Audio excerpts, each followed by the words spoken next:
যারা স্বার্থের জন্য আপনার সাথে করেছিল সম্পর্ক, স্বার্থ হাসিল হয়ে গেলে তারা করে দিবে আপনার সাথে যোগাযোগ বন্ধ।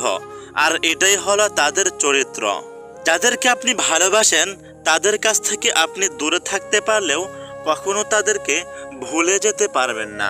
আজ সময়টা খারাপ বলে সবাই আমাকে অবহেলা করছে, তবে এই খারাপ সময়টা বেশি দিন থাকবে না।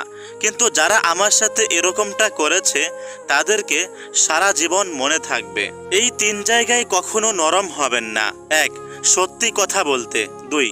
আপনার মা বাবাকে কেউ খারাপ কিছু বললে। 3.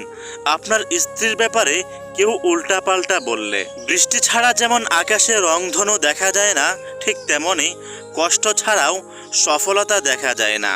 আপনি যদি মানুষকে কষ্ট দেন তাহলে মানুষও আপনাকে কষ্ট দেবে, আর আপনি যদি মানুষকে সম্মান দেন তাহলে মানুষও আপনাকে সম্মান দেবে। ভালোবাসার মানুষের সাথে বিয়ে না হওয়াটাই ভালো, কারণ ভালোবাসার মানুষকে বিয়ে করলে ভালোবাসাটা থাকে না, আর ভালোবাসার মানুষকে বিয়ে না করলে ভালোবাসা থাকে কিন্তু মানুষটা থাকে না। জন্ম নেওয়াটা ভাগ্যের ব্যাপার, মৃত্যু হওয়াটা সময়ের ব্যাপার, কিন্তু মৃত্যুর পরেও মানুষের মাঝে বেঁচে থাকাটা কর্মের ব্যাপার।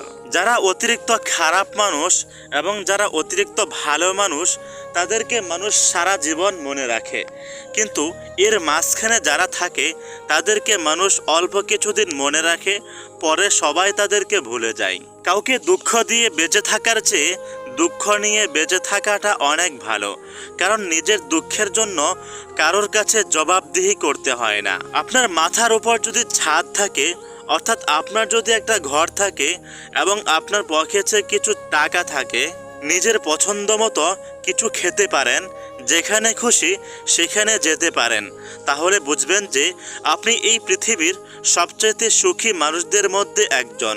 সুস্থ সম্পন্ন শরীর নিয়ে আপনি যদি আজকের দিনটা কাটাতে পারেন তাহলে বুঝবেন যে আপনি পৃথিবীর সবচেয়ে ভাগ্যবান মানুষদের মধ্যে একজন। মানুষের জীবনে এমন একজন মানুষ থাকা অবশ্যই প্রয়োজন যার কাছে দিন শেষে সব কথা বলা যায়। নিজের অবস্থান থেকে যদি আপনি শুকরিয়া আদায় করতে পারেন তাহলে বুঝবেন যে আপনি একজন সুখী মানুষ।